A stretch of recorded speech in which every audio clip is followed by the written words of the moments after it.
चलिए हम लोग ब्रेन के कुछ ऐसे फैक्ट्स को जानते हैं जो कि आपने कभी नहीं सुना होगा, पर ये फैक्ट्स सही है। हमारा ब्रेन जो होता है वो दो पार्ट का बना है। एक होता है कॉन्शियस माइंड, दूसरा होता है सबकॉन्शियस माइंड। कॉन्शियस माइंड वो माइंड होता है जिसको कि आप इजीली रिकॉल कर सकते हैं। जैसे आपने 2 का टेबल याद किया और आपसे किसी ने पूछा तो आप उसको बता सकते हो। और सबकॉन्शियस माइंड इसका उल्टा होता है। इसमें आप कोई भी चीज़ नहीं एक्सेस कर सकते, लेकिन वो स्टोर्ड रहती है। आप इसको लॉक किए हैं लेकिन अनलॉक नहीं कर पाते। कुछ ऐसा भी नहीं है कि आप इसको अनलॉक नहीं कर सकते। कुछ ऐसे तरीके हैं जिसके इसको अनलॉक किया जा सकता है, पर उसके बारे में किसी को नहीं पता। लेकिन ऐसा नहीं है कि किसी ने इसको अनलॉक नहीं किया। पास्ट में आपने कभी सुना होगा ऋषि कर्नाड के बारे में। कर्नाड ऋषि ने कण यानी एटम के बारे में बहुत पहले डिस्कवर कर लिया था। अविभाजित पदार्थ को उन्होंने कण नाम दिया था। इसी तरह एक है सुलभ सूत्र यानी पाइथागोरस थ्योरम।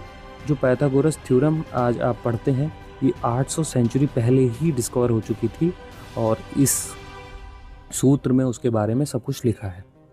इसी तरह आप आइंस्टीन के बारे में तो जानते होंगे, जिन्होंने बताया कि E=mc², यानी कि कोई भी ऐसा ऑब्जेक्ट अगर लाइट की स्पीड की दुगनी रफ्तार से चल रहा हो तो वो एनर्जी में तब्दील हो जाता है। और एनर्जी में कन्वर्ट होना, इसका मतलब कि आप टाइम डायमेंशन को एस्केप कर गए। इसका ये मतलब हुआ कि अगर आप लाइट की दुगनी रफ्तार से चल रहे हैं तो आपके लिए टाइम जो है बहुत स्लो हो जाएगा। और आपने अगर ध्यान दिया होगा तो एक मूवी आई थी लूसी।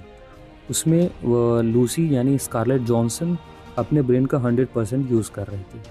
तो 100% जब उसने यूज़ किया तो उसमें subconscious and conscious both are included. तो इसकी वजह से वह इलेक्ट्रोमैग्नेटिक वेव्स तक को कंट्रोल कर ले रही थी। और ऐसा ही कुछ हम लोग देख सकते हैं। हमारा ब्रेन एक बहुत ही जटिल चीज़ों का बना हुआ है जिसको कि आज तक कोई नहीं समझ पाया है। जो क्लेम करता है कि समझ सका है, वो समझ लीजिए कुछ नहीं समझा है और आपको मूर्ख बना रहा है। तो ब्रेन के विकास के लिए आपको अपने बॉडी पे ध्यान देना पड़ेगा, क्योंकि स्वस्थ शरीर में स्वस्थ मस्तिष्क का विकास होता है। धन्यवाद।